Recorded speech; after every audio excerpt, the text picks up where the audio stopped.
एक लड़की की नई नई शादी हुई थी। सुहागरात वाली रात वो सुहाग सेज पर बैठकर अपने पति का इंतजार कर रही थी। तभी कुछ दासियां वहां आई और उसे पकड़कर घर के नीचे बने तल घर में ले गई। नई नवेली दुल्हन दासियों के इस एकदम से किए गए व्यवहार से अचंभित हो गई। उसे कुछ समझ नहीं आया कि ये उसके साथ हुआ तो हुआ क्या।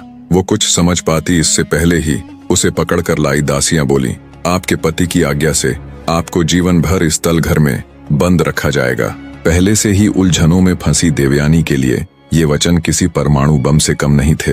अचंभित होती हुई वो उन दासियों से बोली, ये आप क्या कह रही हैं और मुझे क्यों इस तल घर में बंद करके रखा जाएगा? मैं बहू हूँ इस घर की। क्या मुझे यहाँ बंद करने के लिए विवाह करके लाया गया है? मेरे पति कहाँ है? मैं उनसे अभी की अभी मिलना चाहती हूँ। देवयानी की बात सुन दासियां बोली, माफ करे बहू रानी, पर आप उनसे अपने इस जीवन में तो कभी नहीं मिल पाएंगी। दासियों की बात सुन नई नवेली दुल्हन यानी देवयानी के सब्र का बांध टूट गया। वो गुस्से से बोली, ये मेरे साथ क्या व्यवहार हो रहा है? तुम सब ये क्या कह रही हो? आखिर मेरा अपराध क्या है जो मुझसे इस तरह का सलूक किया जा रहा है? तब उनमें से एक दासी बोली, बहुत बड़ा अपराध हुआ है आपसे बहू रानी। सुना है विवाह से पूर्व आप कहा करती थीं कि पुरुष की अपेक्षा स्त्री अधिक चतुर और बुद्धिमान होती है।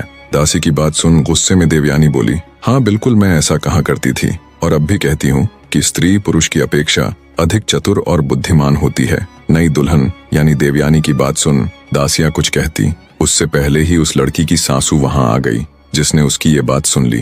वो गुस्से से देवयानी से बोली, मूर्ख लड़की, तेरे इसी अभिमान का दंड अब तुझे जीवन भर मिलेगा। जिस दिन से मेरे पुत्र ने सुना है कि तुम लड़की होकर इस तरह की बातें करती हो, उसी दिन से वो हमारे पीछे पड़ा हुआ है और उसने आग्रह किया कि वो तुमसे विवाह करना चाहता है और हमें भी मजबूरी में उसकी बात माननी पड़ी। अब वो तुझे जीवन भर इसी तल घर में बंद करके रखेगा, ये देखने के लिए कि तुम कितनी बुद्धिमान हो, कितनी चतुर हो। ये सुन देवयानी के पैरों नीचे से जमीन खिसक जाती है। स्वतः ही उसकी आंखों से टप टप करके आंसू बहने लगते हैं। आगे उसकी सासू बोली, स्त्री को अपनी मर्यादा का ध्यान रखना चाहिए। जो स्त्री अपनी मर्यादा को उल्लंघने की कोशिश करती है उनकी यही दुर्दशा होती है। इतना कहकर वो दासियों के साथ वहां से चली जाती है। लड़की के ऊपर तो जैसे दुखों का पहाड़ टूट पड़ा था। वो निर्जीव से शरीर के साथ वहीं माथा पकड़कर बैठ जाती है। बने रहे।